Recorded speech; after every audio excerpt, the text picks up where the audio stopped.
like to call to order the meeting of the Maricopa County Community College District Governing Board for August 22nd, 2017.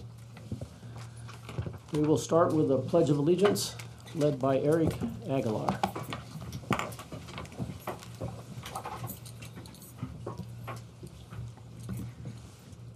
I pledge allegiance to the flag of the United States of America and to the republic for which it stands, one nation, under God, indivisible, with liberty and justice for all.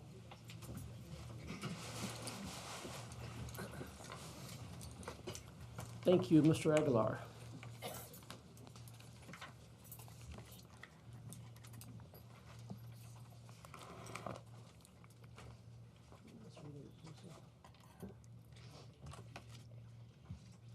Okay, substitutions, we have Eric Lashinsky. Is that close to right? That's correct. For Terry Laborise. And we have Maria Weiss for Stephen Gonzalez.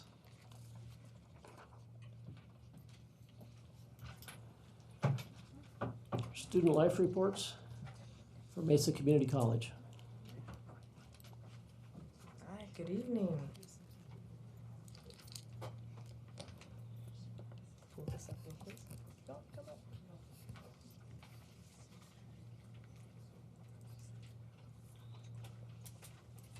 Where do you hit play? Oh, right there. All right, good evening, CEC members of the governing board, Chancellor Herbert Merednick. My name is Lorena Austin. I'm student body president of Mesa Community College, and after a very great first couple of days, and I think you'll see here our executive board is very dedicated, as after the only second day of school, we are here after, showing everyone around the hot sun, but we're very, very, very happy to be here, and really hope you enjoy our presentation. All right, so we're just gonna do a little bit of introductions. First of all, again, my name is Lorena Austin. I'm a sociology major, and I'm on the MAP program to Arizona State to complete my undergraduate in sociology, but might switch to public policy, given my current interests. And after that, I plan on obtaining a master's in public policy and going on to law school, potentially in St. Louis. And who could not be here today is absent is Jacqueline White, because she has a calculus class here at 7 o'clock. So I said it was very important that she attend. She's a great asset to our exec board. She's going to be the Senate chair for our Senate that we have on Tuesdays at 3 o'clock. If anyone would like to come, it's open to all of you. We'd love to have you down there. She's a business major. She intends on planning to transfer to ASU as well, and also obtain her master's, I believe, in public policy, and go on to do great, wonderful things. We'll probably see her in as a congresswoman one day. She's awesome. And I'm going to hand it off to Jasmine Rendell right behind me. Hi everyone, my name is Jasmine Rendell, and I am the Vice President of Communications at Mesa Community College. I am currently studying mortuary science, where I plan to graduate from ASU and hopefully go into the progressive funeral industry. At Mesa Community College, though, I am also a student ambassador, where I get to spend a lot of my week working with my fellow E-Board members, which is really exciting. I also work on projects to better benefit our community, like our homeless initiative project and other things like that. So, thank you. Hello, I am Ariana Granger. I am actually the newest member of our e-board. I am the vice president of Red Mountain. I am a global health major.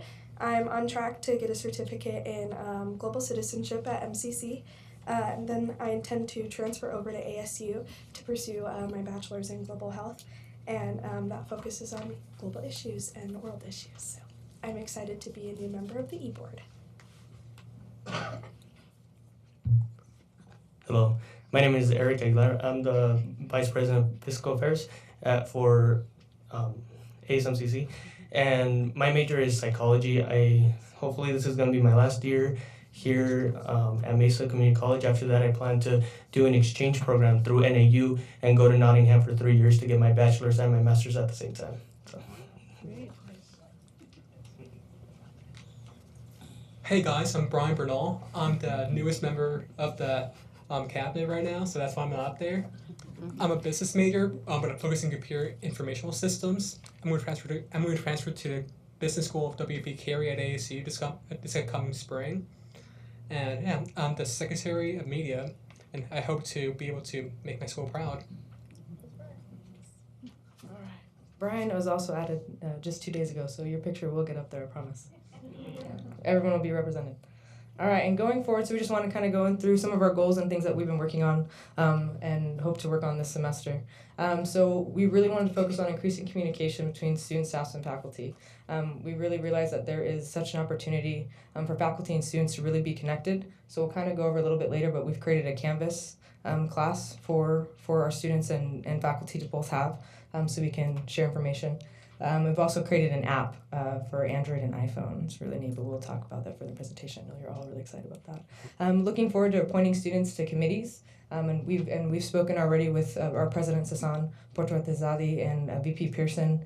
She's the vice president of student affairs at Mesa, and so they have been very supportive of us and also guiding us into committees that we can have student support on and input at Mesa. Also, obviously, having standing appointments with administration.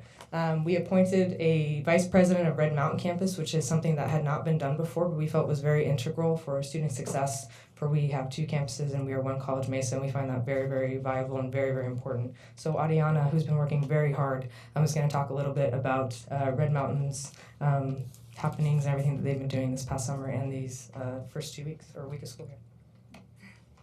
Thank you. I like to talk, so I'll be quick, I promise.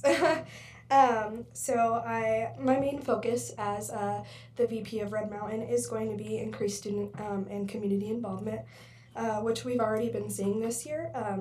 I've already had the honor to participate in the new student orientations, as well as our Red Mountain Student Success Experience, which was modeled after Pasadena City College's Summer Jam, which is something that we piloted this year at Red Mountain, and we're hoping will be implemented throughout the district. I was also able to participate in all of these events as an ASMCC representative, which we, like Lorena had said, we haven't had at MCC. So it's super exciting that I get to be the representative for ASMCC at Red Mountain. It's like my second home. I love that campus, and I'm excited. Staff and students are excited.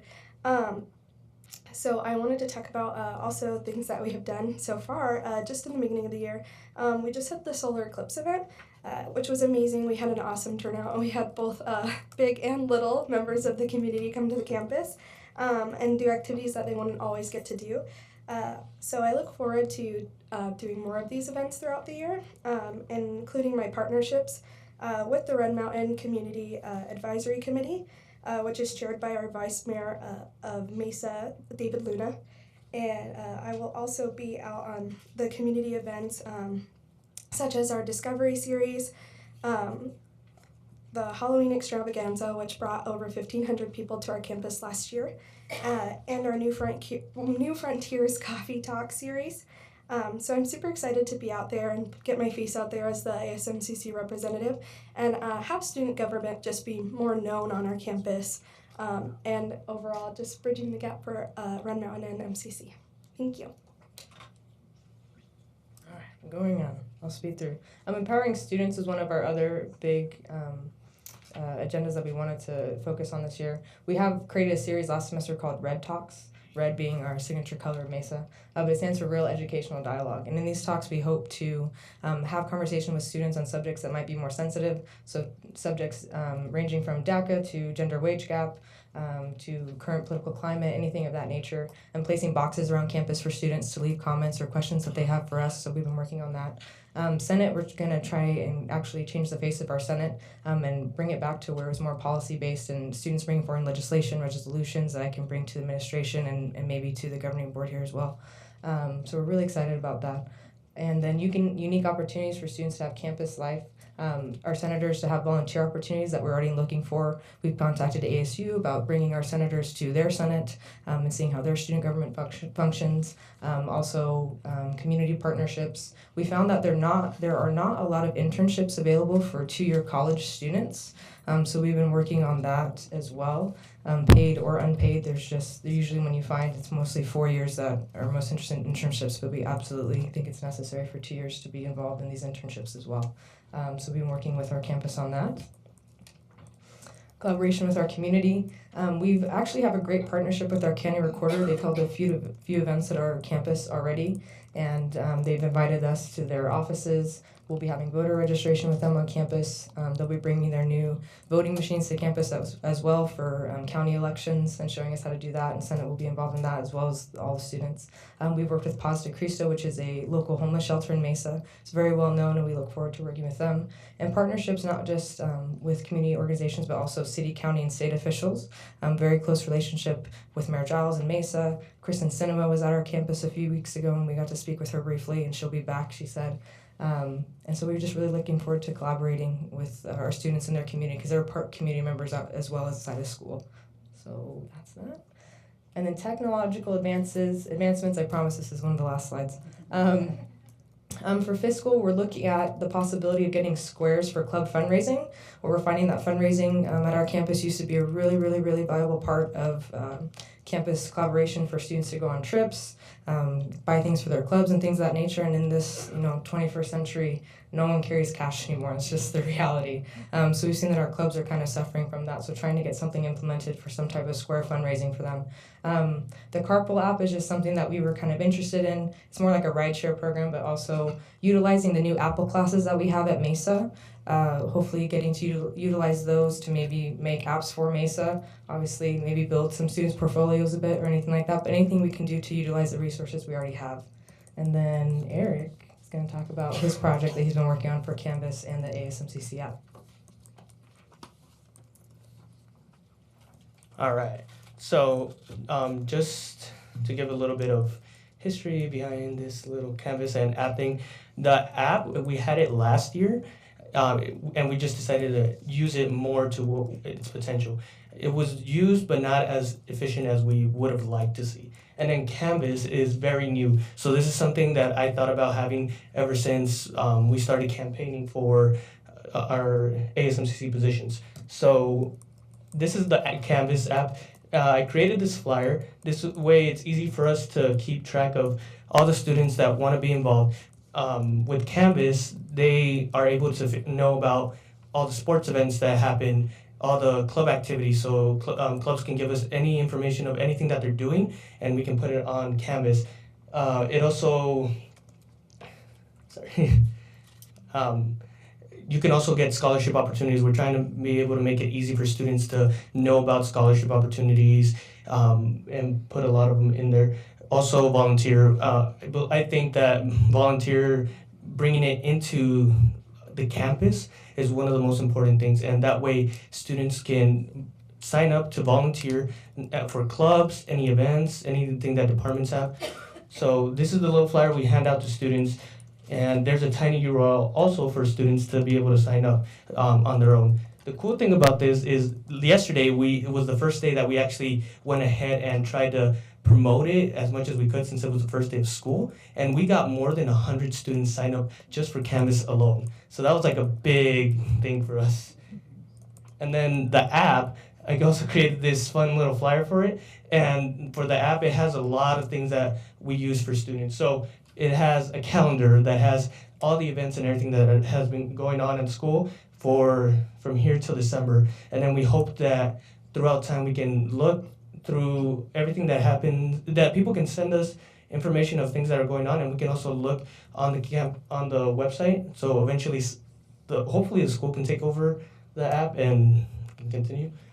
It also has all the list of all the clubs that we have on campus. So students have that opportunity to pull up their phone, click on the app, and look at all the clubs. So if they're interested in vet tech, we have that. If they're interested in Mecha, they can just look at that and it's right there. It gives you the list of who to contact, what's the number, where they meet, at what times, all that.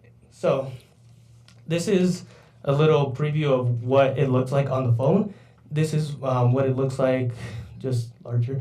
And we really want to be able to have both campuses on there. So this is a little project that I really want to push forward, and hopefully it starts being used more and more and more by students. So we're just pushing it and pushing it. Thank you.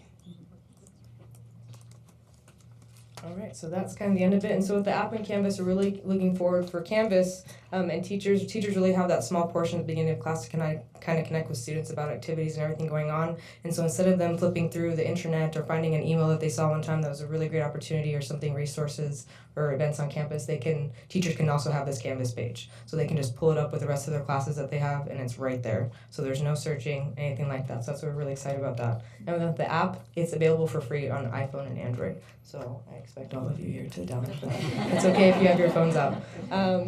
But that is the rest of our presentation. That's it. If you have any questions, comments, concerns, please get a hold of us at Mesa.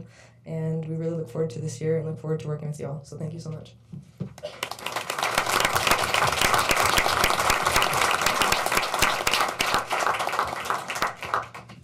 Thank you. Great presentation. Interesting app. I want to introduce two people that have filled positions in the district.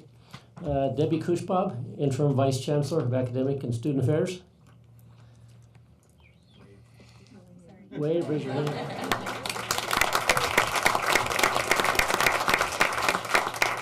And Leslie Cooper as our General Counsel.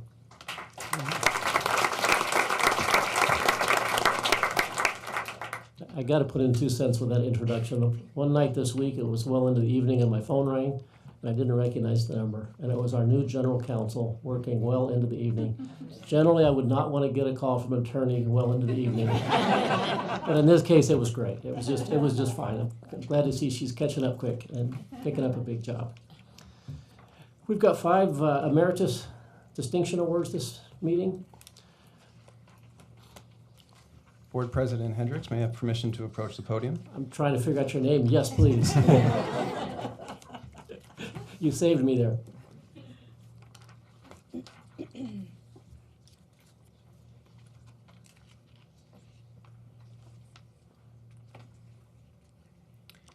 Board Presidents Hendricks, governing board members, Chancellor Harper-Marinick, members of CEC, my Maricopa colleagues, and members of the Maricopa County. It is my privilege to present 3 Glendale faculty who have recently retired for Emeritus distinction.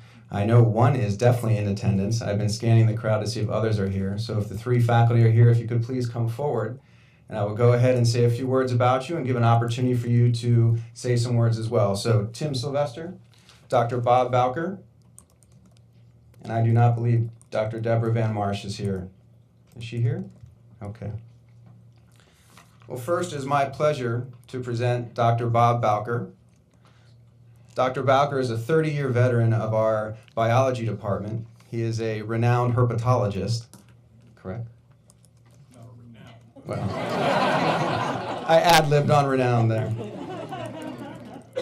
He's been a valuable member of the scientific community. He's an officer for the Arizona-Nevada Science Academy. He's been a leader in curriculum development. And in my short time in getting to know Dr. Bowker, it's very clear that he maintains the highest standards for our students. He pushes them to strive to be their best students in the classroom and maintains high academic standards while always supporting the students to be their best. So it is my privilege to present Dr. Bowker with his emeritus distinction.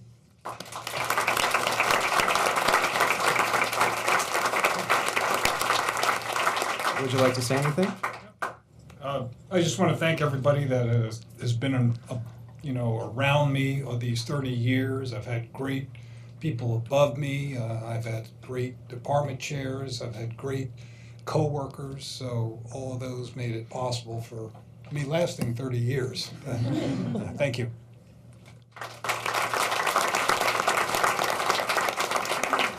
Congratulations, Dr. Bowker. And now it's my privilege to present emeritus distinction to who I'm going to call a friend of mine who I've known for my 14 years in the Maricopa system, Mr. Tim Sylvester. He's been part of the Glendale community for over 25 years, and I first got to know Tim in his role as faculty developer for Glendale Community College, and he was instrumental at Glendale in creating what we now call our first year residential experience, or what we call FIRE, F-Y-R-E. And he brought our new faculty onboarded into our college and into our system in such a professional manner, providing them with mentorship and support.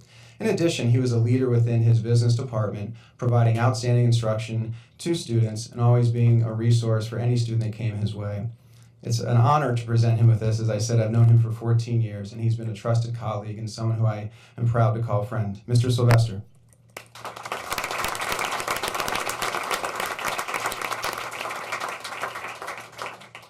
Since 20 minutes ago, when Eric shared with me that I was going to have this opportunity, I've been debating what could I possibly say, and like 10 different things have gone through my mind.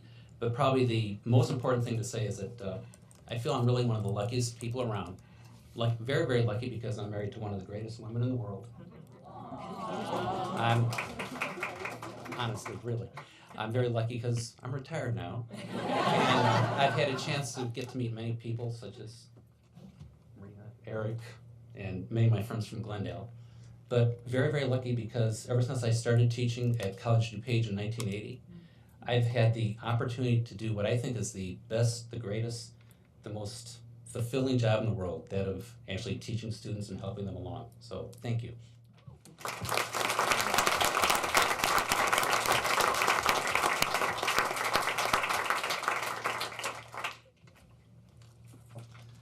Thank you, Vice President Lashinsky. I got it now. You got it. President Guerrero, would you like to introduce your honoree? Thank you. President Hendricks, may I approach the podium? Yes, please. Thank you.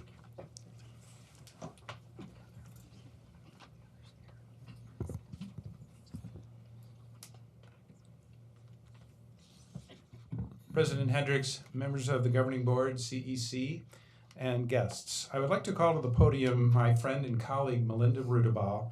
She has served Chandler Gilbert for 28 years, and upon her retirement, she is being recommended for Emeritus distinction. Melinda? I know that you have in your materials the full text of Melinda's accomplishments. If I may, for the benefit of the audience, just share a couple of the highlights. She has mentored thousands of students at Chandler Gilbert in developmental math through differential equations over the years. She was a division chair, and to tell you what a remarkable job she did, she, after leaving that position, we had to split her division into 3 different divisions. So when she was in charge, it was math, the life sciences, and physical sciences and engineering. Those are now 3 separate divisions, but she managed them all. And during her tenure, she established a program that I know some board members have attended. It's called Emerging Math and Science Scholars. And Mr. Saar and Mrs. McGrath, I know, have attended the event that Melinda started. It's a fantastic occasion where students are able to honor a faculty member who mentored them and helped them succeed when they thought that they really would not be able to do that in community college. Melinda also ushered Chandler Gilbert into our era of dual enrollment. It was at one point where virtually all of our dual enrollment students were in mathematics, and that was due to Melinda's ability to establish and maintain partnerships at many of our local high schools. She is a star with the Maricopa Center for Learning and Instruction, having offered many, many sections of a course called Engaging Students in Active Learning to over 1,500 faculty over the years in Maricopa. She taught EDU 250, a required course for all community college teachers, over 10 years. And she has done thousands and thousands of hours of community outreach and participated in Chandler Gilbert's service learning program, is really one of the founders. But above all, I just want to be able to thank Melinda personally for the work that she did to help me feel welcome to Chandler Gilbert. When I came in 2003, she was the one that reached out to me every few weeks or so, maybe every month. She would give me a call, ask me to go to lunch, show me around some of there wasn't a lot around Chandler Gilbert at the time, so probably more often than not we wound up at Higley Hot Dog, right? But that was invaluable to me. Coming from out of the state, she really took it upon herself to make me feel welcome, and I'll always remember her for that. Thank you, Melinda. Would you like to say a few words? Thank you.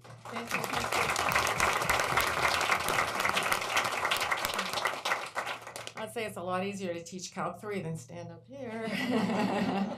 And I remember this room being a lot darker, but thank you. Here we are sandwiched between the eclipse and the arrival of President Trump. And I get there's some order of salutations, but I thought I'd say thank you to the board for approving my application. Hope it's approved. And gee, thanks to the board 28 years ago for giving me this job. Darn, it's been fun. It was hard to retire. I just got so old so fast, and I thought I got to get my retirement money back somehow.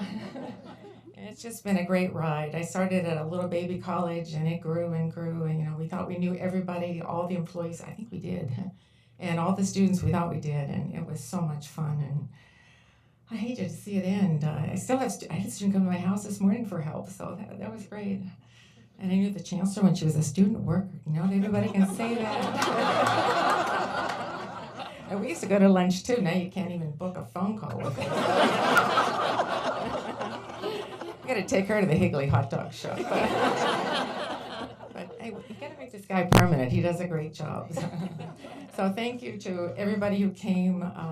Very pleased to work with a great team, and I know we got when my 26 weeks are done and I can go back. So thank you all.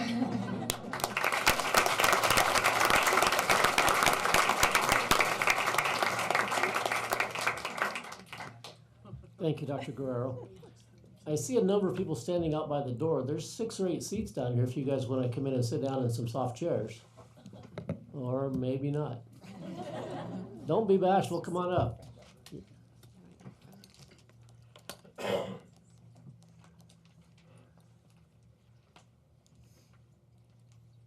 Nobody wants it. 8 students are in the front row. We still got 6 chairs in the front row. You get an A. Oh, we're handing out A's.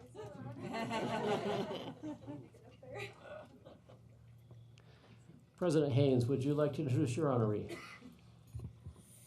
Mr. Hendricks, if possible, we may have to reschedule her for next month. She is actually in Maine at this time. Okay, Thanks. we will do that. Okay, we have some checks to present on behalf of Crafts employees. Mr. Richard Gonzalez will make the presentation.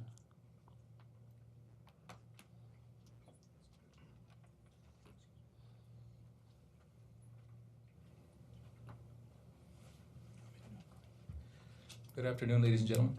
My name is Ralph Castillo. I'm a maintenance electrician at Mesa Community College, and I'm also the treasurer for the Crafts Association. We're here to finalize our business because we are no longer crafts. We are now rolled into classified staff. So it was a tradition for whichever college took an apprentice to be given some monies for that. So we have 3 apprentices that were taken in, and we want to finish our business with that. And excuse me, I'm not good at public talking. And we also want to close our business by contributing the last of the monies to the Maricopa Foundation so they can be used for whatever it needs to be for with them. So we have 3 checks, one for Mesa Community College, which is Hassan. I don't know how to pronounce your last name. Nobody else does, that's okay. We have one for Glendale Community College, and we have one for Gateway Community College. So that's all we have to do today, so we'll get out of here. I know your time is important, so thank you.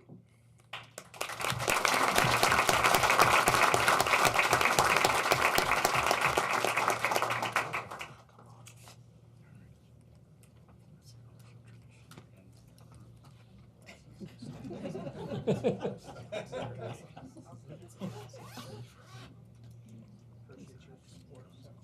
you.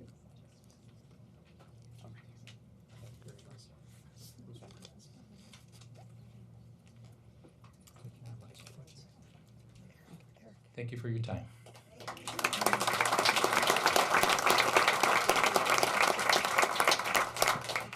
Thank you, Mr. Gonzalez. You're an excellent speaker. The Chancellor's report. Chancellor?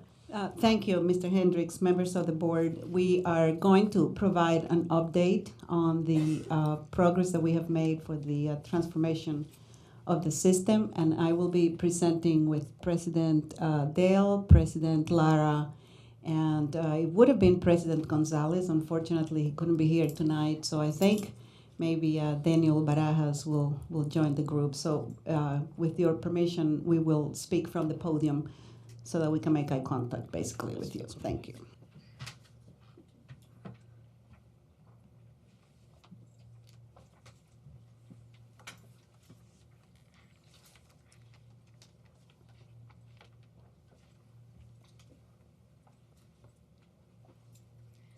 I feel like we are one of the student groups.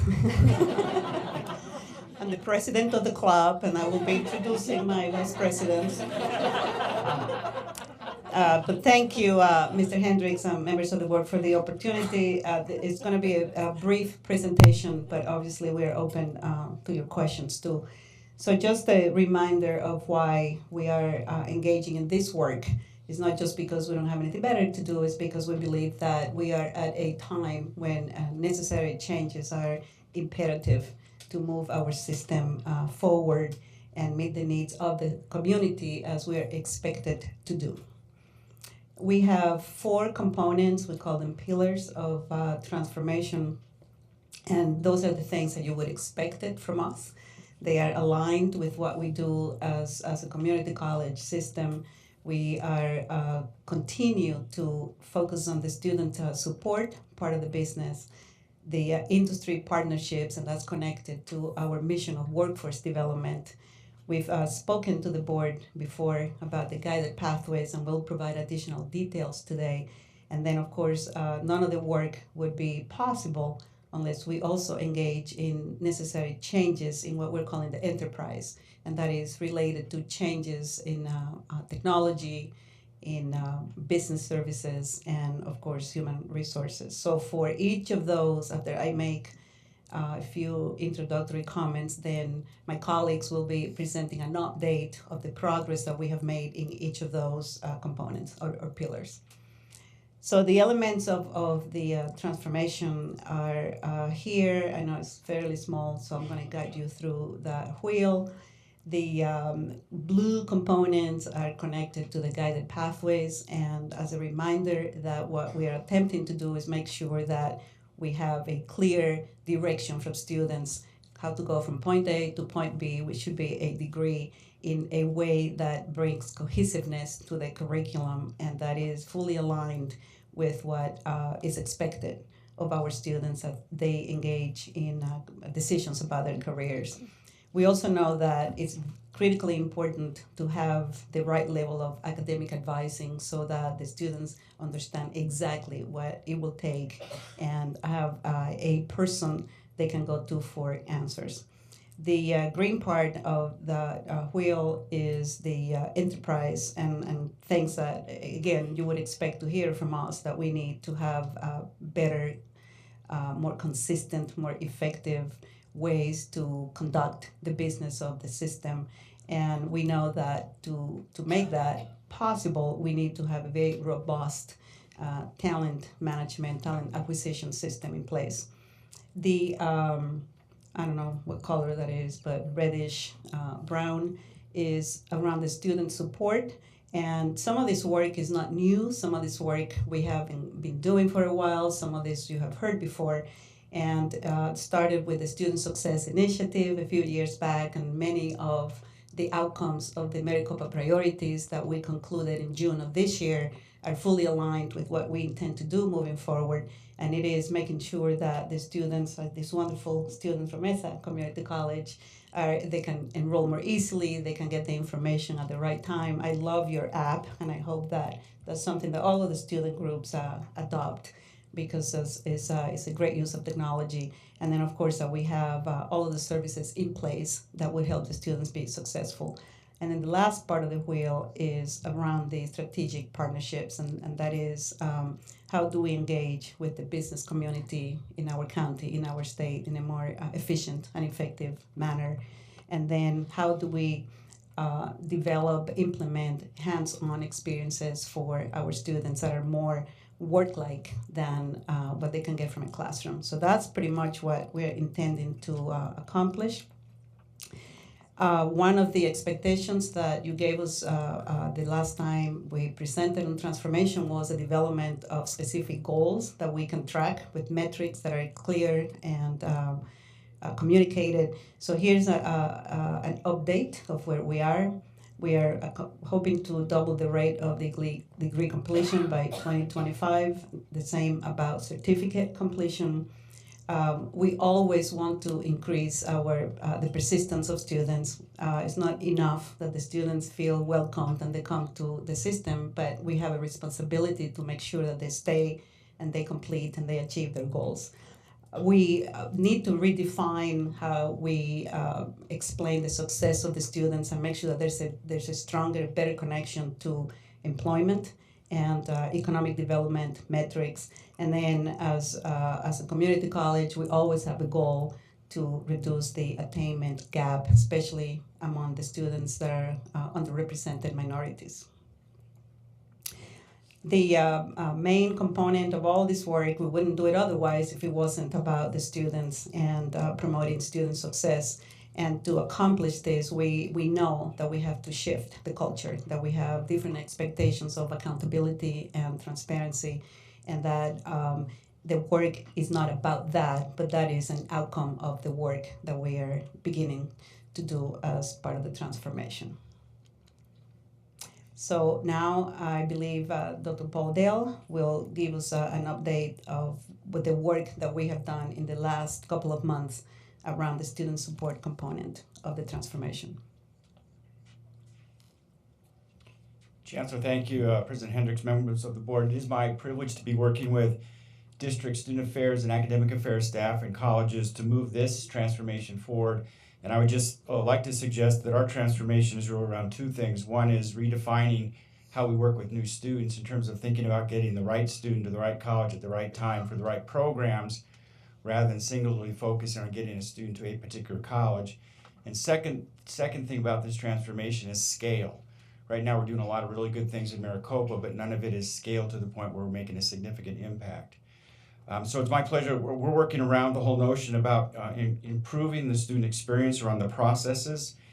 This first year, we're focusing on the front door experience in terms of that relationship from the first time we have an inquiry or prospect with a student through the first 6 weeks of school. Ultimately, we will be dealing with the entire student life cycle through the persistence and retention as suggested by the Chancellor. And lastly, we're really trying to reach out this first year with populations of students that aren't being served or touched right now at all. So for example, there may be 10,000 students somewhere in our admissions process within the Maricopa system that just doesn't get through that in terms of moving them to the enrolled or matriculation stage. As the Chancellor said, we are really kind of flying and building an airplane at the same time. A number of these initiatives were started last year, so we're working around scaling up the Maricopa call center or contact center, fully operationalizing and scaling the customer relations management system or the CRM tool, looking at further enhancements to SIS, and then going back and redefining the strategic enrollment management plan for the front door experience for our students. So I thought I'd share real quickly some of the progress we've made. Again, this is the airplane that we started building last semester. I do want to put out a note of gratitude to Rio and Gateway, who provided us staff and resources to pilot the contact center last semester. So from December of last year through June 30th of this year, our contact center, our baby small pilot contact center, made over 25,000 contacts to students. About 20,000 of those were done via the telephone. To give you an idea of the impact, of that 20,000, and for a call center, these numbers are really pretty good. About 3,000 of those students were actually moved to the next step of the enrollment or admissions process. And of those 3,000 students, about 1,500 students actually enrolled in a Maricopa Community College. So it is an opportunity for us to learn how to scale this. Again, we are in an environment now where we are competing with ASU and University of Phoenix that has highly sophisticated processes in place that work with students through that inquiry, through that enrollment stage. So I'm pleased with the progress, and I look forward to coming back soon to talk a little bit more about the scaled up of the contact center and the CRM. It's my pleasure to introduce Dr. Lara, who will talk about guided pathways.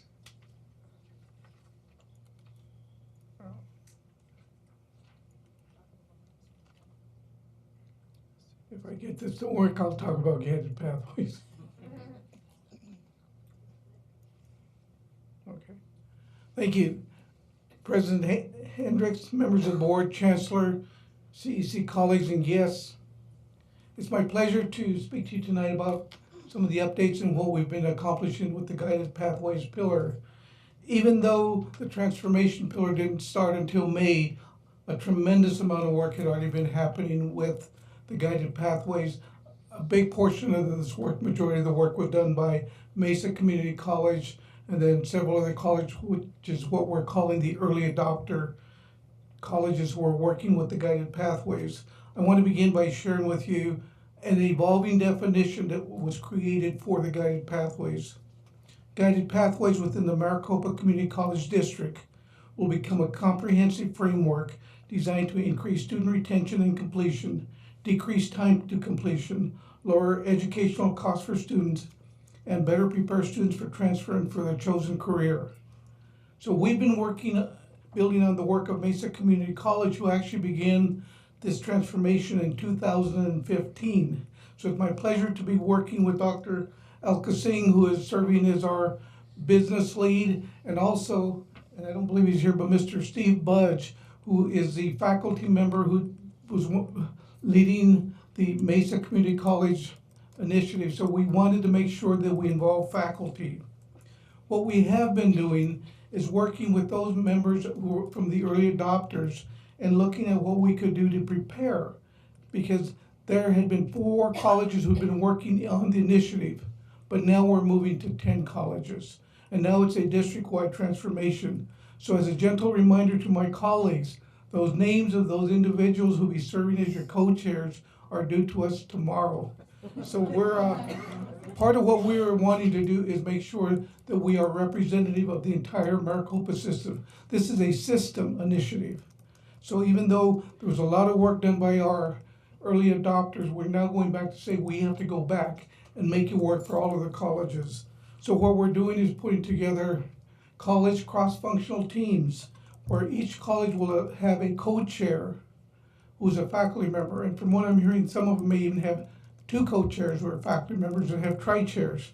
But part of what we're wanting to do is make sure that these teams are representative of the entire campus. So we're asking for faculty, including academic, workforce, faculty, occupational faculty, advisement staff, curriculum individuals, student affairs staff, and administrative staff. We want to make sure that they're representative of the college so that we can get full buy-in as we're working on these initiatives. Part of what we've already begun to identify is the work that we will need to be doing as a pathway team. Work has already been happening and still continues to work on the course mapping. That is to be able to find out what courses are needed to transfer to specific institutions and how we're making sure that the learning objectives are built into these. Also, simultaneously, we jumped onto a RFP that Mesa Community College had already initiated to begin to explore and look at an e-tool, some form of electronic tool that would support our advisors. And I found it fascinating that Mesa had already started the initiative, gone out, and they selected a vendor who is not public yet because we haven't committed, but they selected a vendor. Then there was the early adopters who also came in. Well, they also wanted the opportunity to be part of the process. Fortunately, and most importantly, they also agreed on the same vendor. So we're in the process of wanting to early negotiation, but we know we also need to move so that we can involve the IT department. We need to make sure it works.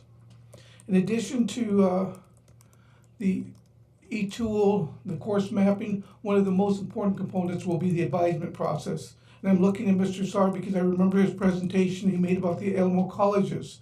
So what we want to do is we'll invite the people from Maricopa who are on the advisement council, but also some early work was done from the Maricopa priorities on advisement. So we want to make sure we get the best of the Maricopa thinking, go out, visit some of the colleges, look at the best models for academic advisement, and then bring it back and make it the Maricopa advisement. But we know that consistency of advisement information will be done if we make sure that we get the proper information, the skill, and put it together so there's professional development opportunities for all advisors. But also we want to go back and re-evaluate just the advisor themselves. What knowledge, what skills should they be having? And then we want to make sure that we bring those levels up, and there may be some change that has to happen to make sure we get advisors who can work with all of our students. Also, we want to make sure that the training is done and it's consistent so that all advisors are properly trained. And then there is some resources in here to go out and hire additional advisors. But these will be well-trained advisors who can also work with our e-tool. And as we've been moving forward, even though there is a agenda item dealing with the consultants from the National Center for Inquiry and Involvement. We had already made arrangements to bring in Rob Johnstone, who is with the National Center for Inquiry, and he will be here September 7th, and that's when we plan to bring all of the co-chairs, the new members, to meet with them to learn about why we're doing what we're doing, but also to create the sense of urgency so that we can say we know we need to finish this within 2 years. The morning will be for the co-chairs, and then the afternoon session will be for just open to faculty and advisors. So we do want to set the foundation of what we're doing so that the 6 colleges that haven't been involved can start getting grounded in what the guided pathways are. And then finally, on November 3rd, at the Student Success Conference, Dr. Gretchen Smith will be the keynote speaker. And I think I hope you put this day down on your calendar, because Dr. Smith will present some of the preliminary findings and results of the implementation from the AACC Guided Pathway Cohort 1. She'll be sharing with us what has been accomplished, what we can expect from the work that's been done. And tonight you do have a action item number 8.6. It has a proposed adoption of a AACC pathway framework that will be implemented. And what we want you to know is that the individuals who are recommended are the nation's best thought leaders on guided pathways. They will present 6 institutions, 2 days each, with about 150 attendees from the Maricopa College, from the 10 colleges in the districts, and they will present 3 workshops in 2018, 3 workshops in 2019. In addition, they will provide 1 site visit per college each year. So two visits per year for a total of 44 visits when they will be here working with us individually at each of our prospective colleges. So a total of 84 days of support across the 10 colleges. And I just looked this up real quick because I was extremely impressed. Rob Johnstone has visited and presented at over 350 colleges across the nation about guided pathways.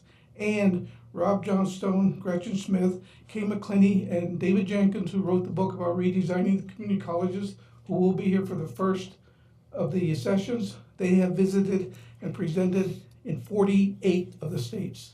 So thank you, and we feel we're making good progress, and we look forward to continuing to making more.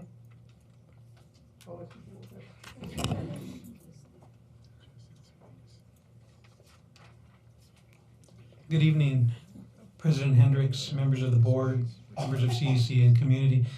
First of all, thank you for having me. Dr. Gonzalez sends his regrets again. He's not able to be here, and so he's entrusted me to send some messaging and also made sure that I was brief. So if you can share with him that I was brief, that would be helpful to where I'm going. I've been selected here to talk a little bit about what is now industry partnership transformation. I think when we first came out, it was titled Workforce Development Transformation. So that's one activity that we've already conquered, this idea that we want to align what we are doing with the end in mind. Industry partnership speaks to that in regards to the kind of work that we're going to be doing. Beyond that, I'd like to just kind of start out by setting what are the foundations that we're going to be driving towards as we look at the work that we're going to do. The first is going to be the sector initiatives, the development of institutes, if you will, around the industry sectors. Also, support for the guided pathways integration. We're going to be working with our partners in guided pathways, Dr. Lara, Alka, as we move forward. That becomes important work. Development of an enhanced systematic approach to the workforce development structure for Maricopa. Again, that's going to be one of the foundational pillars by which we move forward.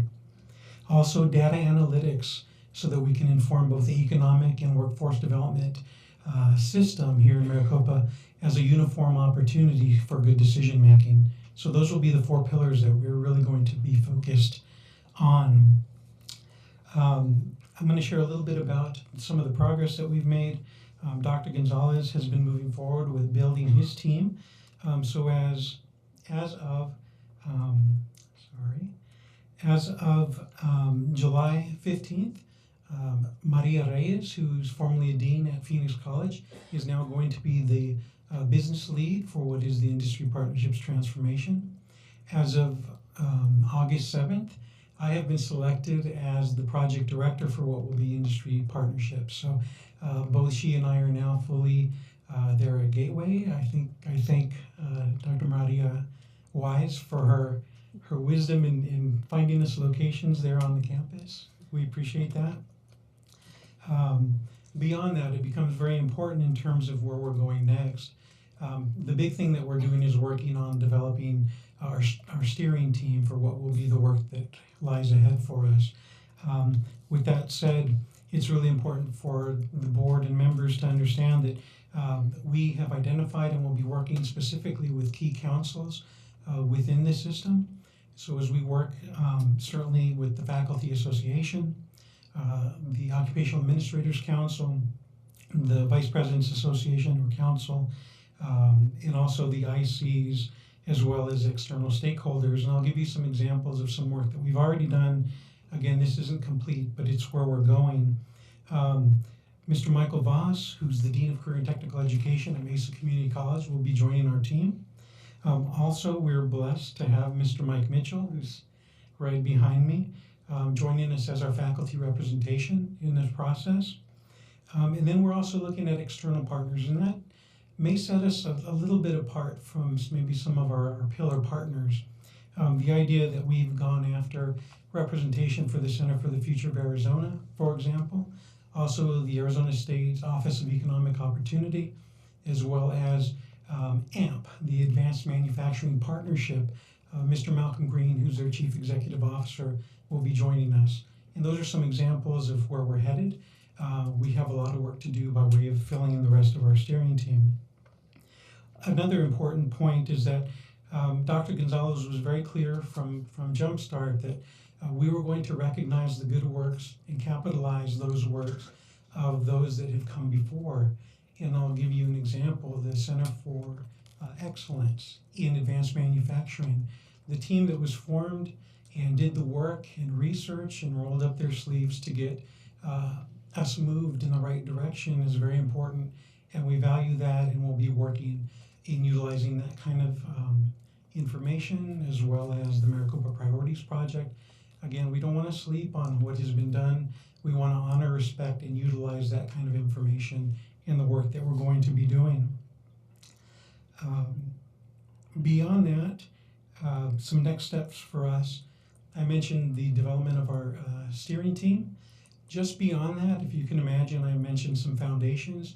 We need to begin putting together our project teams.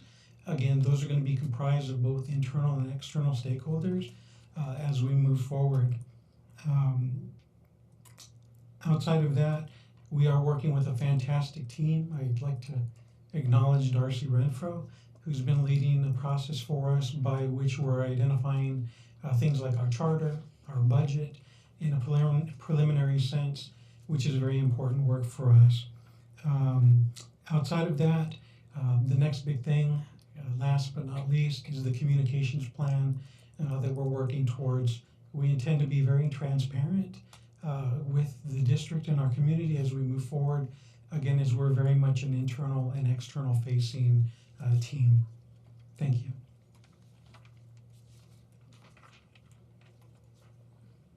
The last slide we have is just what I mentioned earlier, that a lot of this work wouldn't be possible unless we are also changing part of the infrastructure and the foundation of the business. So that includes some of the items that you see on that slide. It is a great effort on the part of everyone. It is going to take discipline. It is going to take some determination. But we have a lot of excitement, and there's a lot of good energy around this work. It is a combination of using internal talent and also relying on national expertise. As much as we know many things in Maricopa, we don't know it all.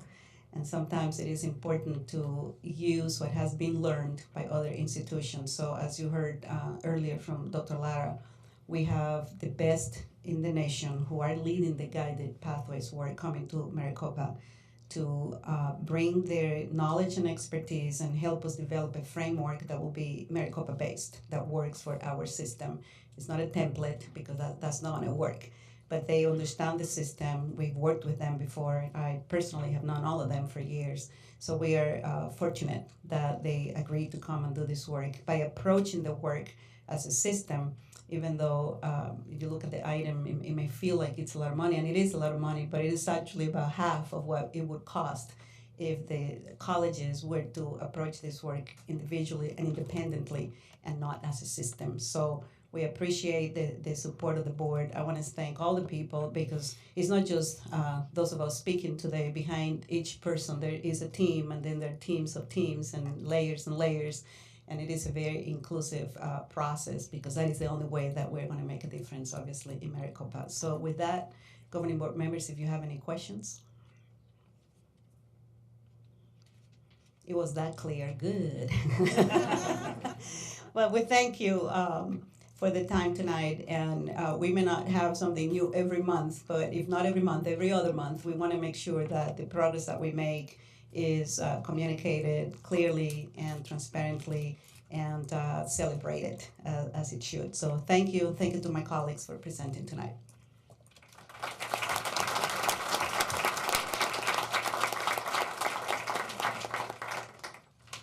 Okay, I'm going to bounce around on the agenda a little bit. We're probably going to have a long meeting tonight, and some people may not want to stay for the entire thing, so I'm going to bounce around a little bit as we go through it. I'm going to move to the consent agenda next. All items with an asterisk are consent matters unless they are removed from the consent agenda at this time. Any item may be removed from the agenda by the Chancellor as a matter of administrative prerogative or by a governing board member. Consent agenda items will be approved by one motion, and there will be no specific discussion of these items. Mr. Sarr, I believe you want to remove some items from the consent agenda? I do, Mr. President. Since we haven't had a chance to discuss these in the past, I'd like to take items 8.6 through 9.6 off the consent agenda. 8.6 through 9.6. So 9.7 is okay? Yes. Okay.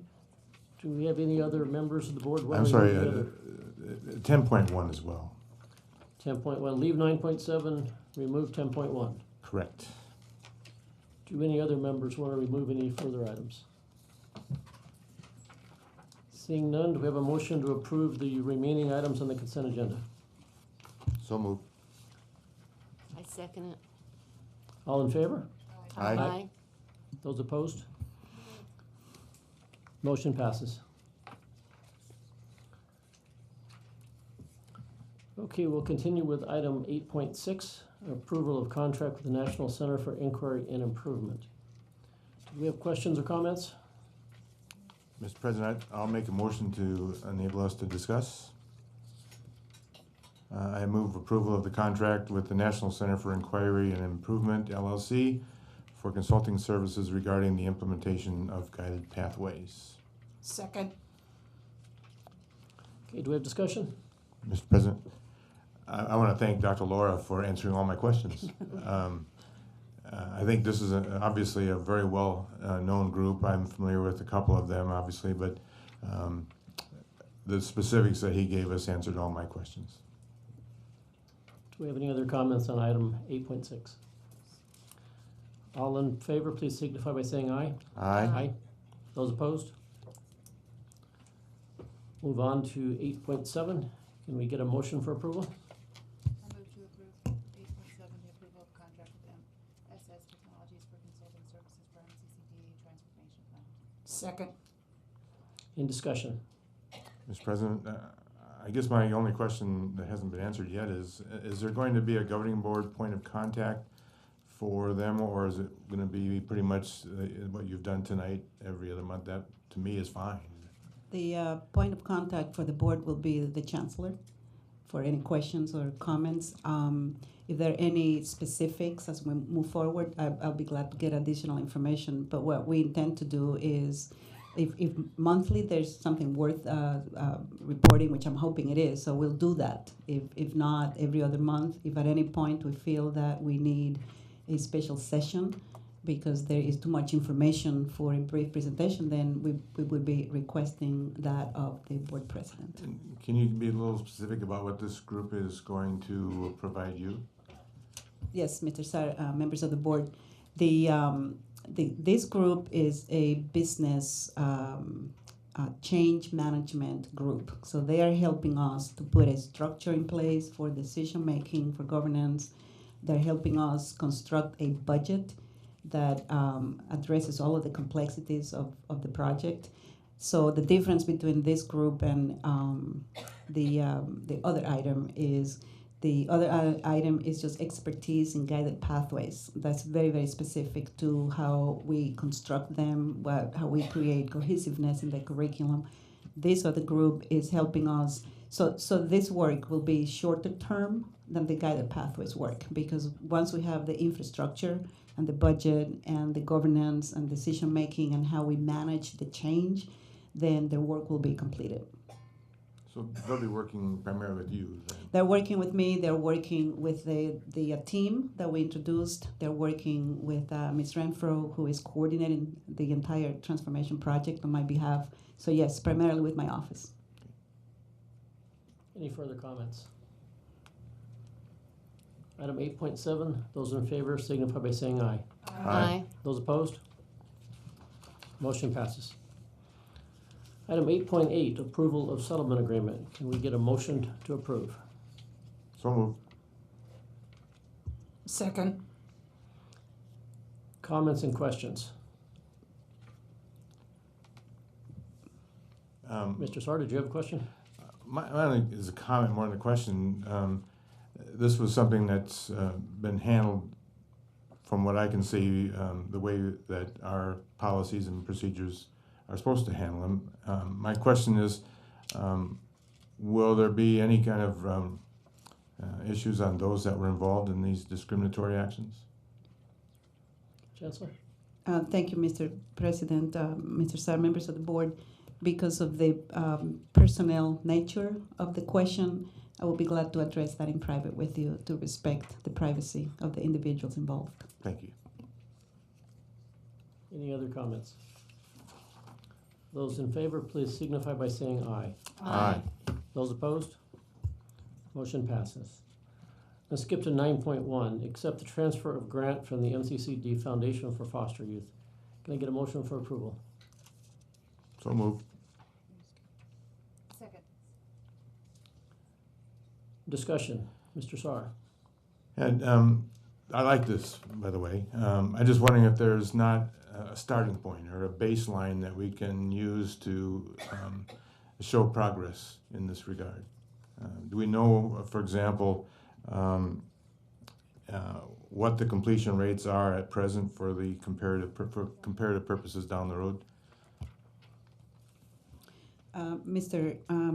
Sar, President Hendricks, members of the board, we do have information. We've offered this program for many years now with the support of the foundation. It is specific to the Maricopa colleges in Arizona State because a lot of those students transfer to the university. So we, I believe I have some of that data in front of me. Let's see, from the fall of 2015, there were 1,068 students that had some connection to the foster care system. 229 of the students enrolled were in foster care after the age of 13. In 2016, there were 1,524, and the numbers continue to increase. We about 84% of 17, 18-year-olds who are in foster care indicate that they would like to go to college. Only 20% are able actually to do that. So that's how we fund the program. And it's a very small percentage, very low, of those who actually graduate. So we are increasing the numbers through the program. We are providing the wraparound services, so it's not just an academic pathway. And it's the general support of the foundation that allows us to fund the scholarships for the students. I think this is something that Gateway is working specifically on. Is that what we saw in Maricopa today? We actually run the program through the district office. The Bullion Foundation sends the money to the foundation, then we receive it, and then Felicia Ganther, the Associate Vice Chancellor for Student Affairs, and her staff, they manage the scholarship and the program to make sure that the students go to the colleges where the programs are. I just think this is a great program for those individuals who have all the challenges that the rest of us don't have to have in front of us. So I agree. I appreciate the grant and look forward to seeing more success. And I thought you were going to tell me it's not enough students.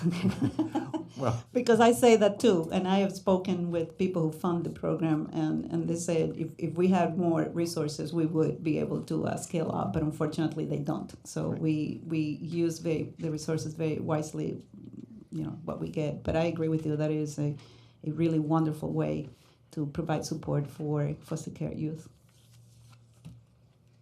Any further discussion or questions? Those in favor signify by saying aye. Aye. Those opposed? Motion passes. Item 9.2, accept a grant award from First Things First for professional development. Questions and discussions, Mr. Saar. I move that we accept the grant award from First Things First, professional development for early childhood professionals at Rio Salado College. Second. Did you have questions or discussion, Mr. Saar? I'm just curious to know, is this a continuous grant? Is this another year of it? And are we looking at some success indicators? President Hendricks, Mr. Saar, members of the board, it is a continuation, is the third year of the grant, and it serves child care centers in the South Phoenix area. It's working with 31 centers this last year. And the students who participate are directors, assistant directors, or have some form of leadership role in those child care centers. We had 80 students participated over the last 2 years. We have 40 students this year. They complete 9 early childhood management and administration college credits, and that leads to the completion of an early childhood 16 credit college certificate, and they can apply that towards the completion of an associate. Thank you. Any further discussion, item 9.2? Those in favor signify by saying aye. Aye. Those opposed?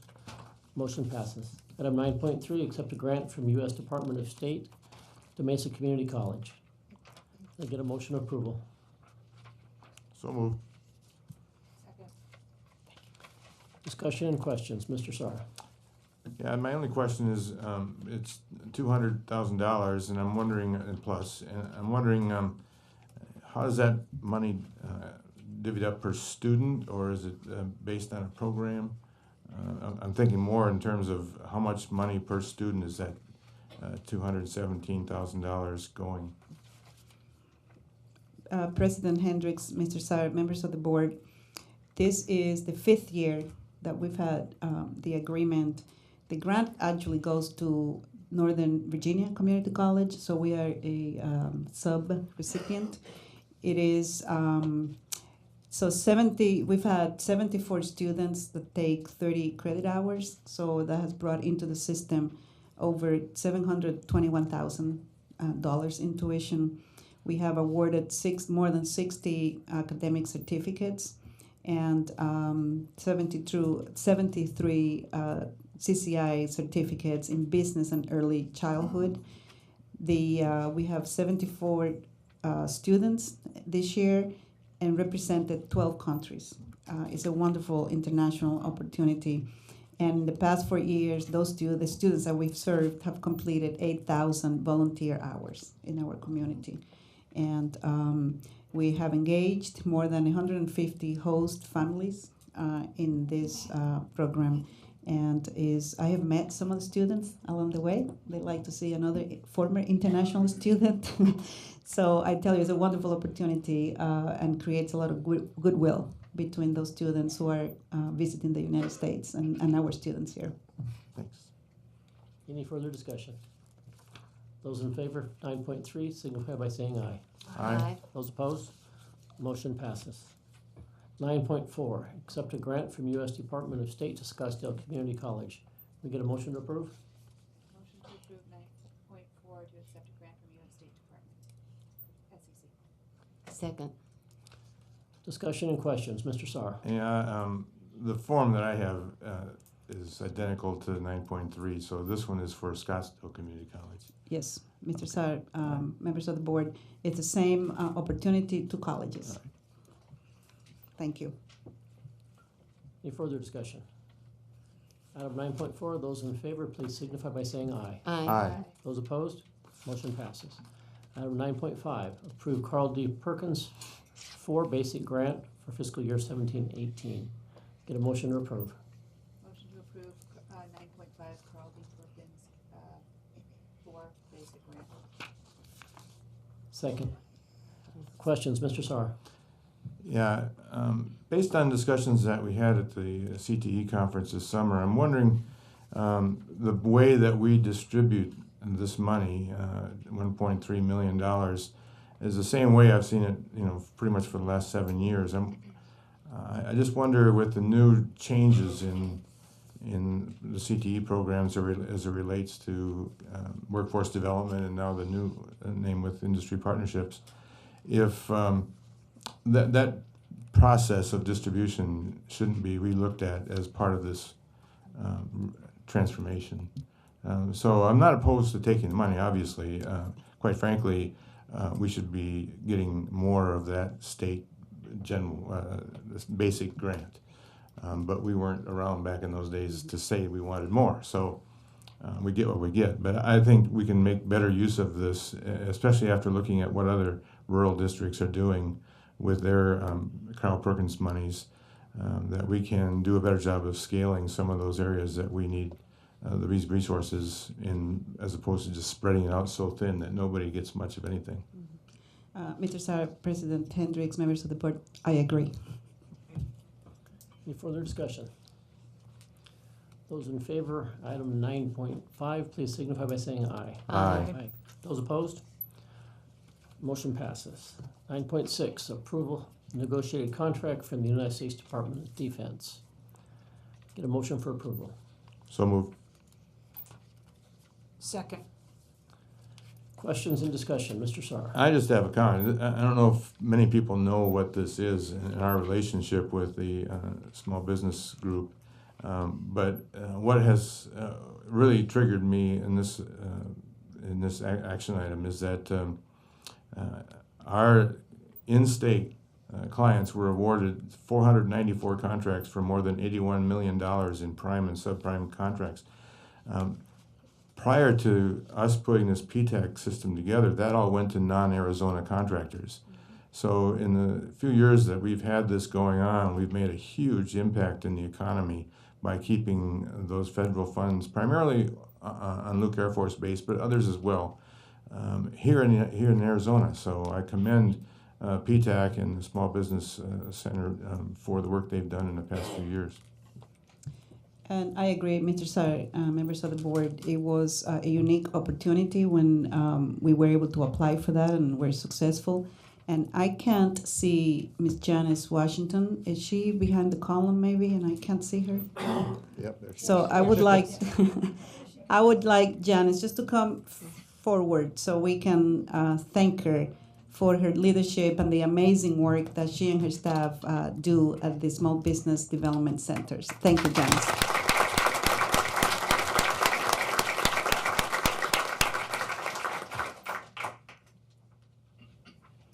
Any further discussion on item 9.6?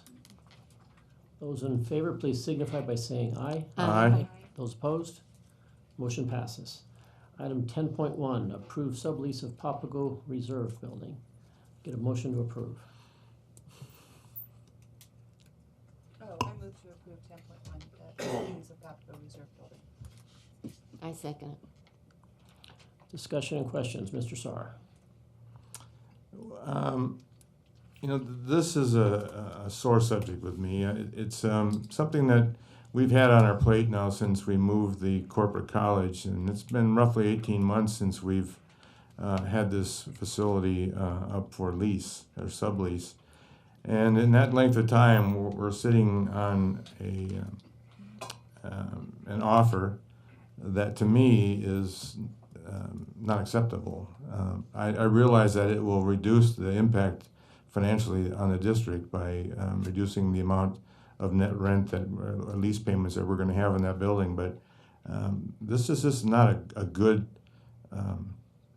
thing for the district or for the taxpayers, and I would certainly hope that we could do better. The current sublease says that we're going to give them 6 months of free rent. Well, in my mind, if we have the ability to take another 6 months to really get the job done and get somebody to take on the entire lease space for something better than what we're currently looking at,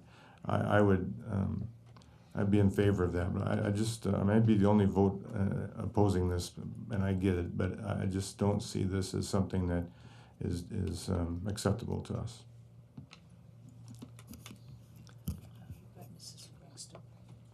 Ms. McGrath. Thank you, Mr. President. I kind of agree with Mr. Saar that this is not a very good deal, but unfortunately this is the only deal that we have, and we're losing money by the day on this. I'm going to vote for it. I'm also recommending that we change our real estate agent. I don't think our real estate agent has been working hard enough for us, and I don't want to continue with these people. Thank you, Mr. President. I have a question on this. Mr. Saar, you mentioned 6 months of free rent. Is it 6 months or 8 months? I don't have it in front of me. Does anybody know the answer to that? Mr. President, Seven months. I'm just reading the item, and it Okay. says 7 months. Seven So months. neither one or the other, So 7. we split the Somewhere in difference. between. I'm kind of drawn on this one. 7 months free rent is well over $300,000 we're going to eat on this because we're still paying the underlying lease on it. I know by voting in favor of this, we reduce our loss. By voting against it, we have to remarket it. I have to question if we couldn't find another tenant that wouldn't require as much free rent, and if it would take 7 months to find them. I'm inclined to vote no on this. Is there further discussion? Mrs. Livingston. Oh, no, I don't have a discussion. I'd like to ask a roll call vote on this, please.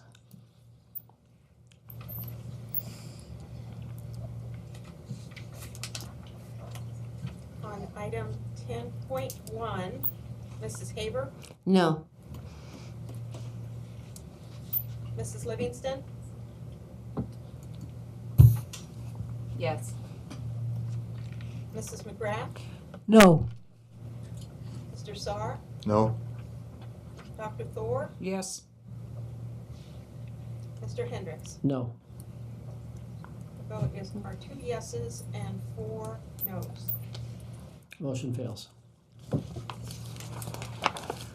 Item 8.9, elimination of district reimbursed release time for classified staff council.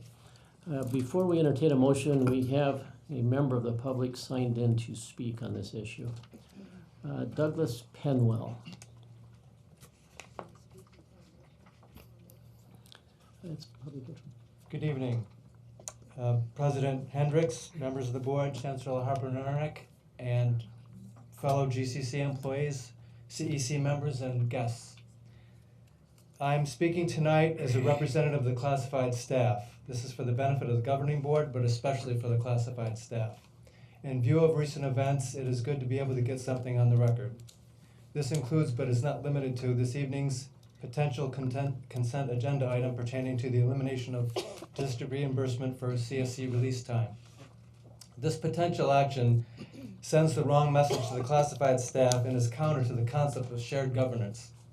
In the spirit of shared governance, this potential action could affect the morale of classified staff and ultimately impact the ability to perform their duties in support of student success. The Classified Staff Council looks forward to working with the governing board, the chancellor, and district administration in furtherance of the concept of shared governance. This approach will benefit the district and the students we have all pledged to support. Thank you for the opportunity to speak this evening.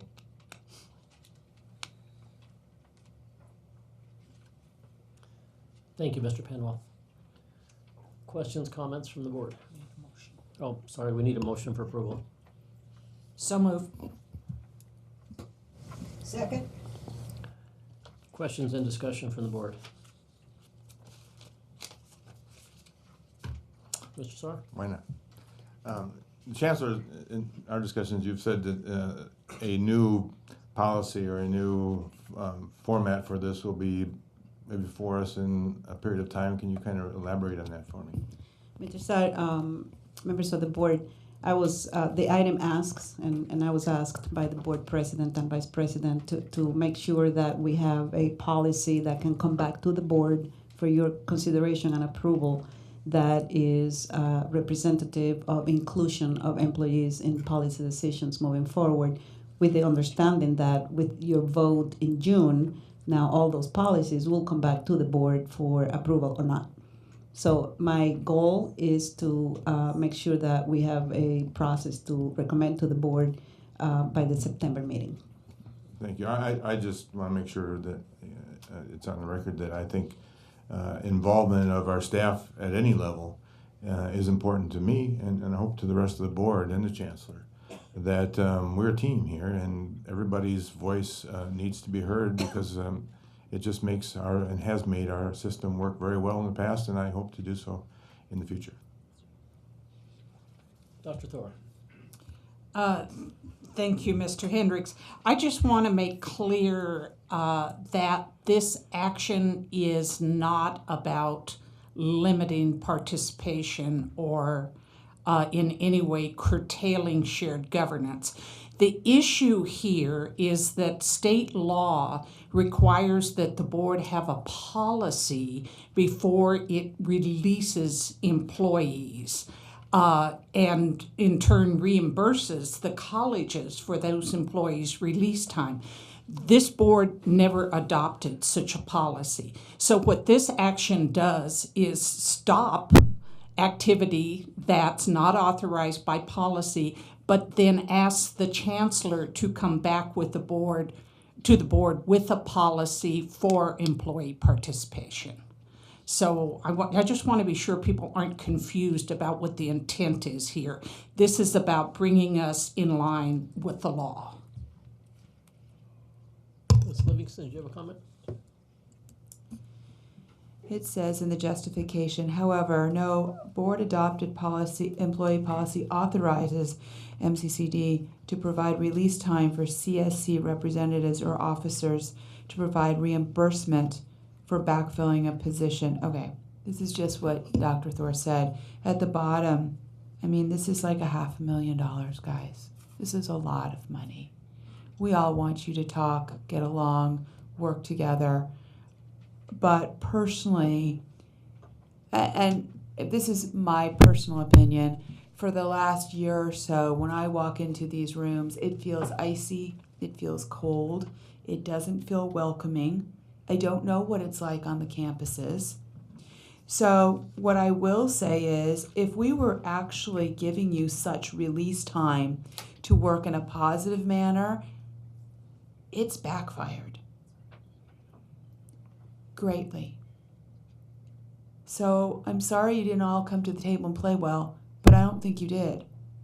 And I am feeling internally, not by comments or anything, just that it's icy and cold, as I stated before, and you're not getting along very well. I've even heard, now this will, and that's from just my feelings. I have heard that things are going so poorly, some are actually afraid of coming to talk to board members. Okay, first of all, let me make myself very clear. You may come to me at any time. I pass no judgment. I will listen to all. I will point you in the right direction because I probably am not the right direction. Okay, but I will help you. I feel this cannot go on any longer. This is a relative farce, and I will be voting to end it tonight.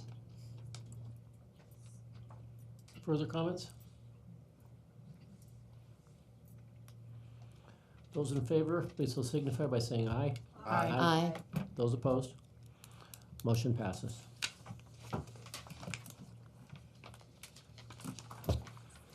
Information items, item 11.1, review employments. Are there any questions?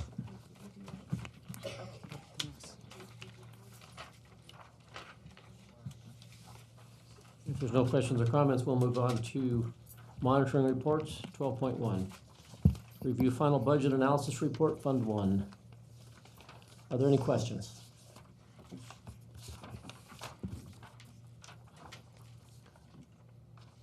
We'll move to 12.2. Review preliminary budget analysis report, Fund 1. Any questions or comments? Item 12.3. Review final budget analysis report, Fund 1, General Unrestricted Fund. Any questions or comments? Item 12.4. Review 2004 general obligation bonds. Do we have questions or comments? Employee group reports. Gail Haas.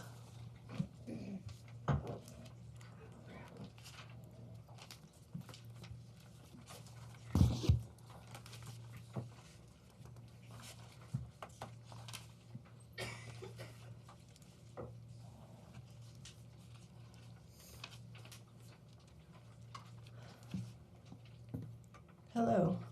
President Hendricks, members of the board, Dr. Harper Marinick, members of CEC, and guests, I am Patricia Gail Haas, the Adjunct Faculty Association President. We worked hard last year to establish community, collegiality, and communication. I believe we made progress, and thanks to a great deal of support from administration, residential faculty, the staff, and actually each other. We have recently secured, I'm going to make a series of announcements of our progress. We have recently secured approval to use our professional development funds as a temporary exception to our policy to allow a reimbursement to teachers who are taking HCL required classes to stay qualified. That will last for the next 2 years. So we're very excited about that. That helps a lot. These classes are pretty expensive. So it's going to help a lot of adjuncts keep their positions. This year, the AFA is going to cooperate with the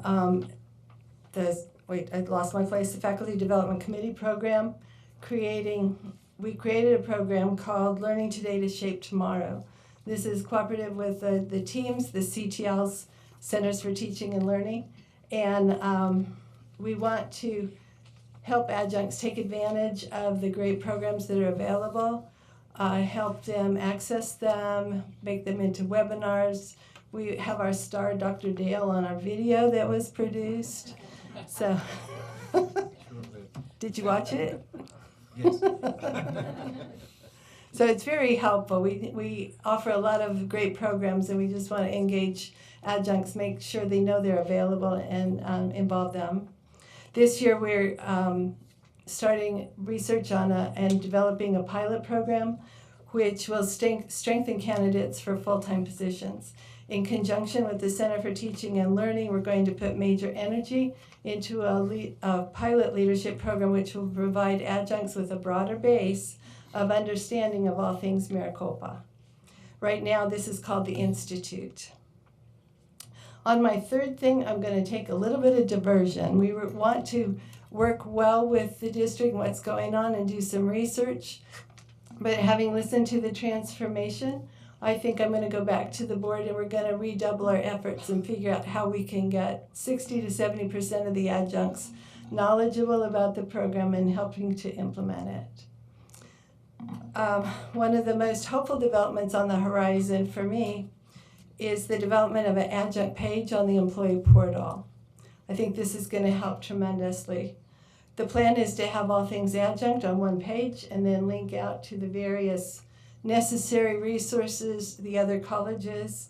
For important question to adjuncts like, how do I find out what my paycheck is? Or what in the world is a 45th day? Or samples of syllabi, just things that they really, day-to-day, mundane things that we need to know. So I think mimicking some of the other systems that are available, we're going to help with centralized information, and it's going to make everybody's life a little bit easier. So I'll be looking for cooperation with other people, because this is not, what's in my head is not enough to do this well. It needs to represent what's going on at each college, make sure our information is accurate, effective, and up to date. But I think if we do this well, it's going to make everybody's life better. So I'm looking forward to the challenge, and I thank you very much for supporting adjuncts. Thank you. Ms. Livingston. I just wanted to say really quick, if we didn't have the adjuncts, where would we be? Thank you so much for what you do. You absolutely rock, all of you do. Thank you for choosing to teach at Maricopa. I would like to add to that I'm very impressed with all that you're accomplishing. At every meeting you tell us more, and it really does make a difference to all of our students. Thank you. Any other comments? Okay, we're going to jump back to citizens interim. We've got a few people in the public would like to make comments. I'm going to read a statement before I call the first person. This is an opportunity for members of the public to address the governing board. In compliance with the open meeting law, the governing board will neither discuss nor take action on issues raised during this portion of the agenda. When necessary, issues will be taken under advisement and placed on a subsequent agenda. Presenting concerns to the board and the free expression of ideas should be communicated with decorum and respect and civility. Uncivil or disorderly conduct is not permitted. The use of derisive or insulting language or the direction of remarks that defame, attack, or harass an individual will serve as cause for the board's president to direct the speaker to immediately conclude his or her comments.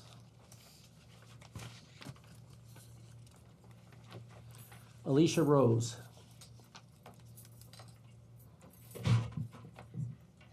President Hendricks and board, chancellor, members of the CEC, guests. I'm here tonight as a parent of 3 teenagers soon to be entering the colleges here in Arizona. I am also an adult learner. I recently attended Chandler Gilbert Community College this past semester in preparation to go back to receive my master's degree. And I'm here specifically because I am concerned about quality education. I believe the heart and soul of an institution, a community college, is the educators. They make the difference for my children and for myself. I am here tonight because I was stunned and very disappointed when I learned that Sherry McDowell, who was acting as the resident dance director this past year at Chandler Gilbert Community College, was not given the full-time position as the resident dance director and was let go.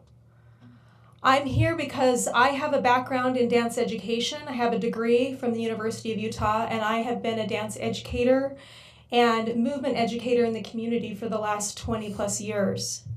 I know quality education when I see it, and I, in preparation to go back to get my Master's of Fine Arts in Dance Education, hoping to be a faculty at one of the community colleges here in the future, I was very impressed by Sherry McDowell's instruction. I was very impressed with the way that she related to the students. The students had great respect for her. She's a talented choreographer and artist. She has a love for the students and the program. She took the students to the American College Dance Festival, which not many colleges get to be permitted to go to. She also has the respect of the other members of the performing arts, the music program and the theater program. I saw her interact with them as I participated in a piece of her choreography for the faculty show, and also was in her choreography class and did my own piece for the student show. She had great respect. And so when I learned that she did not receive this position, I knew I needed to be here tonight, because I want you to know that the quality, one of the brightest and best that I've come across in the community college settings, and for that matter, in the university setting as well. did not get the position that I feel she was very well qualified to get. And that concerns me because I have 3 children that I will be paying good money for to get educations here in Arizona. I hope that my fellow community members that have come here tonight will express more details, but all I know is that I was very surprised because someone that I grew great respect for and admired, and quite frankly, she inspired me to go on and get my master's degree in dance education. I'm hoping that the concerns that will be addressed will be heard and taken to heart tonight. Thank you. Thank you, Ms. Rose. Courtney Miles.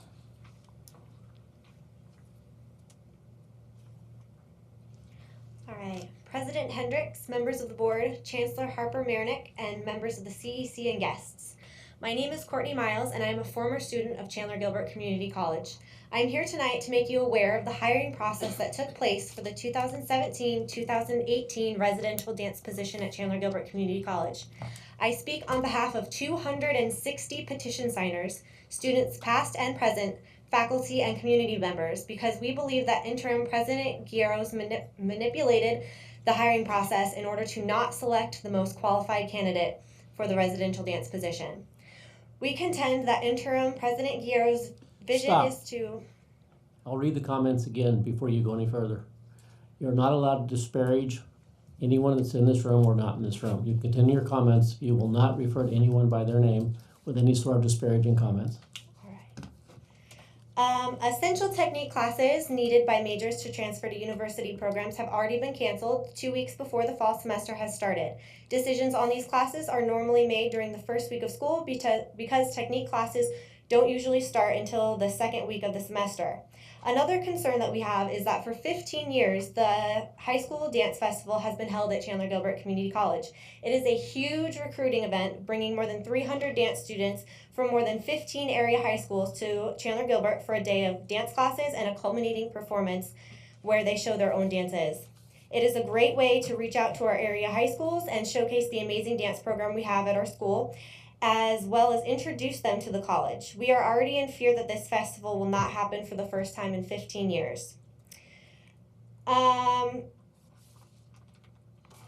It has been brought up that the hiring process, they brought in a bunch of finalists that are comparably qualified to Sherry McDowell, but Sherry McDowell, if you review resumes and all of that, she is overqualified for this position.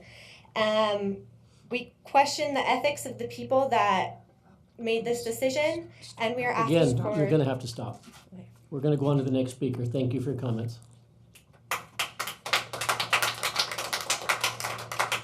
Samantha McNiley.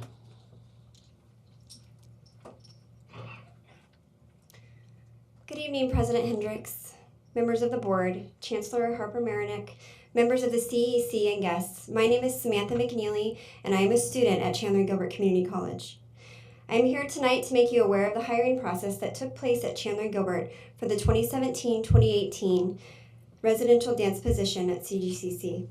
I speak on behalf of 260 petition signers, students both past and present, faculty members, and community members, because we believe that there was a manipulation in the hiring process, and it was manipulated in order to not seek the most qualified candidate for the dance director position. We believe the process could be biased, possibly, or improper, and the outcome was to possibly hire someone far less qualified than necessary to successfully run the dance program at our Your comments school. are disparaging again. I'm only going to give you one warning. Sure, okay. I'm going to go ahead and move down to the facts. Sherry McDowell was the most qualified candidate for the position. She spent 24 years teaching for Maricopa colleges, 14 of which she taught at CGCC in our dance program. She spent the last 2 years as the full-time director at Chandler Gilbert Community College. She has experience advising students, scheduling classes, devising the program's website, arranging for travel arrangements for conferences, arranging for guest artists, providing outside performance experience for students, recruiting, marketing, and staffing for the CGCC dance program, as well as working on the MCCD curriculum pathways and other duties. Now, according to the LinkedIn account by the person that was hired by this process, she only had 4 years and 8 months of adjunct. Thank you for your comments. We're going to move on now to external community reports. Please take your seat. But that was a fact, Mr. sir. Saar, if you could give us a report for That was a fact. ACCT and ASBA, please. How is that? I don't understand. Thank you for your comments. Please That take your was a seat. fact on, okay. That's not fair. Thank you for your comments. I can see that this was staged. Mr. Saar, if you could give us a community report for ASBA and ACCT. No report tonight. Governing board reports. Mrs. Haber? Well, I'd like to mention that I met with someone from this park and hiking organization, and I forgot to bring my information, but I'll just say a little bit. There is the ability to hike around the entire county. It's quite an amazing thing. It's where they've joined hiking trails one after another, and I think this could be very helpful to us. And they're not asking for any money. They just want us to use these hiking paths. And so if anybody is interested, they could be used, I think, by biology teachers, geology teachers, for recreation, for health, all kinds of ways. So if you're interested, just send me an email and I'll give you more specific information about it. Thank you. Thank you, Mrs. Haber. Ms. Livingston? No report. Ms. McGrath? No report. Dr. Thor? No report. And no report tonight. Next meeting, agenda review, September 12th, 4 p.m. Next regular board meeting is September 19th, 6:30 p.m. Have a motion to adjourn? So move. All in favor? Aye. Those opposed? Meeting adjourned.